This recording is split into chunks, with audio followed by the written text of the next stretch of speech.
Hello friends, Assalamu alaikum and welcome back to my channel. I am Sumaya from Sumi's Home Chef. இன்றைக்கி நாம் street style chicken fry எப்படி பண்ணுறதுன்னு பார்க்க போகிறோம். அதாவது ரொம்பவும் ஸ்பைஸியாக இருக்கும் அவுட்டர் அண்ட் உள்ளாடி செம்ம ஜூஸியாக இருக்கும். இத்தனை நாள் இந்த ரெசிபி தெரியாமல் போச்சுன்னு கண்டிப்பாக ஃபீல் பண்ணுவீங்க, அவ்வளோ டேஸ்டியாக இருக்கும். ஸோ பார்த்துட்டு நீங்களும் ட்ரை பண்ணி பாருங்கள். இப்போ எப்படி பண்ணுறதுன்னு பார்க்கலாம்.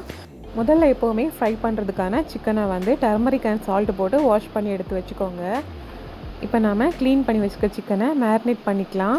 ஸோ மேரினேட் பண்ணுறதுக்கு முன்னாடி நம்ம அதுக்கான பாத்திரத்தில் அதை ட்ரான்ஸ்ஃபர் பண்ணிவிட்டு அதில் வந்து ஹாஃப் லெமனோட ஜூஸை வந்து நாம் ஸ்க்வீஸ் பண்ணிக்கலாம். நீங்கள் சிக்கன் ஃப்ரை வந்து அதிகமாக பண்ணுறதா இருந்தால் ஒரு ஹோல் லெமன் எடுத்துக்கோங்க. இப்போ இதில் நாம் டர்மரிக் அண்ட் சால்ட்டு போட போகிறோம். ஸோ 1 டீஸ்பூன் அளவுக்கு டர்மரிக்கும் தேவையான அளவுக்கு சால்ட்டும் போட்டு நாம் இதை மேரினேட் பண்ண போகிறோம். வேறு எதுவும் இந்த மேரினேஷனுக்கு தேவையில்லை, இவ்வளோ தான். இதை வந்து நாம் இப்போது ஒரு 30 மினிட்ஸ் மட்டும் மூடி வச்சுக்கலாம். அந்த டைமில் நாம் மசாலா ரெடி பண்ணிக்கலாம். மசாலா பண்ணுறதுக்கு வத்தல் மிளகாயை வந்து வெந்நீரில் ஊற வச்சு எடுத்துக்கணும் சாஃப்ட் ஆகிறதுக்காக. ஸோ நாங்கள் வந்து ஃபியூ ரெட் சில்லி வந்து எடுத்துருக்கேன், ட்ரை ரெட் சில்லிஸ். இதை நாம் ஹாட் வாட்டரில் இந்த மாதிரி மூடி வச்சுக்கலாம். இது ஒரு 5 மினிட்ஸ் ஊறட்டும். அடுத்ததாக நாம் ஒரு வெங்காயம் மீடியம் சைஸில் அதை நல்லா ஃபைனாக சாப் பண்ணி எடுத்துக்கிறோம். இப்போ இந்த சாப் பண்ண வெங்காயத்தை நம்ம வதக்க போகிறோம். ஸோ வதக்கிறதுக்கு ஒரு பேனில் வந்து 3 டேபிள் ஸ்பூன் அளவுக்கு எண்ணெய் விட்டுக்கிறோம். இந்த எண்ணெயில் தான் நம்ம சிக்கனையும் ஃப்ரை பண்ண போகிறோம். ஃப்ரை பண்ணுறதுக்கு முன்னாடி நம்ம ஆனியனை வதக்கி எடுத்துக்கணும். ஸோ சாப் பண்ண வெங்காயம் சேர்த்தாச்சு, ஒரு பச்சை மிளகா, கொஞ்சமாக கறிவேப்பிலை, இதையும் சேர்த்து நாம் இப்போ வதக்க ஆரம்பிக்கலாம். இதில் நாம் சேர்த்துருக்க வெங்காயம் வந்து நல்லா வதங்கி ஃப்ரை ஆகணும். அதாவது சிக்கனில் வந்து வெங்காயம் கிடக்கிறதே தெரியாது, அந்த மாதிரி. இப்போ பாருங்கள், நல்லா ஃப்ரை ஆகிடுச்சு. இதில் நாம் மேரினேட் பண்ணி வச்சுக்கக்கூடிய சிக்கன் பீசஸை சேர்த்தாச்சு. இப்போ சேர்த்ததுக்கு அப்புறமா நல்லா மிக்ஸ் பண்ணி விட்டுக்கலாம். மிக்ஸ் பண்ணிவிட்டு நாம் இதை வேக வச்சு எடுக்க போகிறோம், தண்ணி சேர்க்காமல்.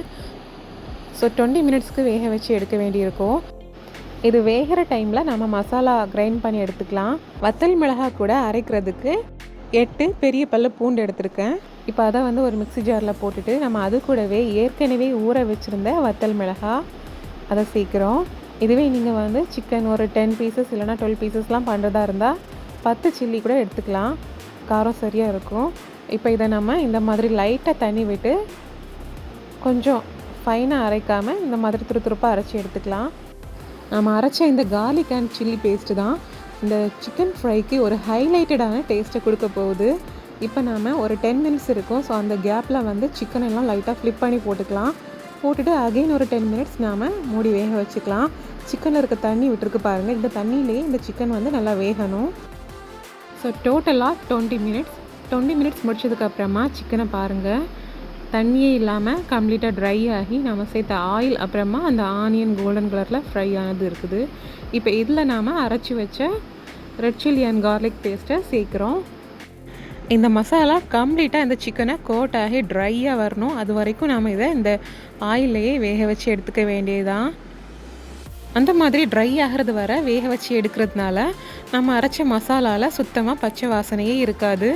இப்போவே அந்த மசாலா வந்து சிக்கனில் கம்ப்ளீட்டாக கோட் ஆகி இருக்கிறது கிளியராக தெரியுது பாருங்கள். ஸோ இதை இன்னும் கொஞ்சம் நேரம் நாம் இந்த ஆயிலையே வேக வச்சு எடுத்துக்கலாம். சால்ட்டு வந்து நீங்கள் இதில் தேவைப்பட்டுச்சுன்னா சேர்த்துக்கலாம். அதாவது நம்ம மேரினேஷன் பண்ணுறதுக்கு சேர்த்ததை தவிர்த்து இதில் வந்து எக்ஸ்ட்ராவாக தேவைப்பட்டுச்சுன்னா சேர்த்துக்கலாம். இப்போ அகைன் நம்ம நல்லா மிக்ஸ் பண்ணியாச்சு அண்ட் சிக்கனில் மசாலாவும் நல்லா கோட் ஆகியாச்சு.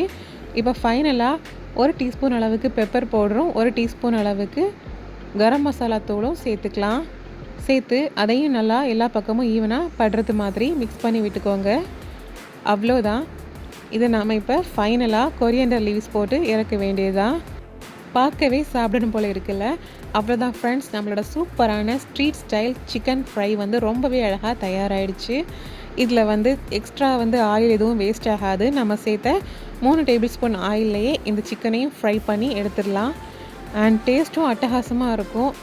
நான் சொன்னது மாதிரி நீங்கள் இவ்வளோ நாள் வந்து இந்த ரெசிபியை ட்ரை பண்ணி பார்க்கலேன்னு கண்டிப்பாக ஃபீல் பண்ணுவீங்க ஒரு வாட்டி செஞ்சு பார்த்தீங்கன்னா. ஸோ ஃப்ரெண்ட்ஸ், மறக்காமல் ட்ரை பண்ணி பாருங்கள். அண்ட் இந்த வீடியோ பிடிச்சிருந்துன்னா வீடியோக்கு மறக்காமல் லைக் போடுங்க, ஷேர் பண்ணுங்கள், கமெண்ட் பண்ணுங்கள். இன்னும் இன்ட்ரெஸ்டிங்கான ரெசிபிஸ் பார்க்குறதுக்கு என்னோடய சேனலை மறக்காமல் சப்ஸ்கிரைப் பண்ணிக்கோங்க. இந்த நாள் இனிய நாளாக அமையட்டும். தேங்க்யூ ஸோ மச் ஃபார் வாட்சிங்.